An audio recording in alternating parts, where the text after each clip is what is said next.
വർഷങ്ങൾക്ക് മുന്നേ ഒരു 4ാം ക്ലാസ്സുകാരനായ കൊച്ചുപയ്യൻ താൻ കടന്നു പോകുന്ന വഞ്ചിയിൽ നിന്ന് കാണുന്ന വീടിനെ നോക്കി ആഗ്രഹിച്ചു, ഈ വീട്ടിലൊന്ന് ജനിക്കാൻ സാധിച്ചിരുന്നുവെങ്കിലും. വർഷങ്ങൾക്ക് ശേഷം ഒരു സിനിമാ താരം ആ വീട് വിലയ്ക്ക് വാങ്ങിച്ചു. യെസ്, തൻ്റെ ആഗ്രഹങ്ങളോട് അടിയറവ് പറയാത്ത തൻ്റെ സ്വപ്നങ്ങളെ പിടിച്ചുകെട്ടാൻ ചങ്കൂറ്റം കാണിച്ച ഒരു സിനിമാ താരമായിരുന്നു അദ്ദേഹം. ആ താരത്തിൻ്റെ പേര് ദിലീപ് എന്നായിരുന്നു. Welcome back to our channel on another video.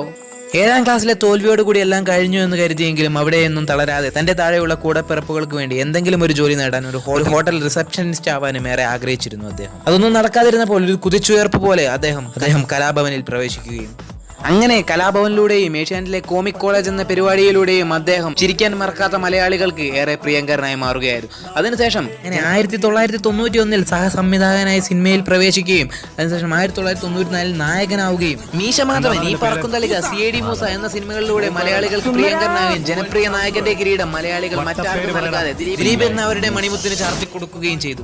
അതിനുശേഷം സ്വന്തമായി സിനിമകൾ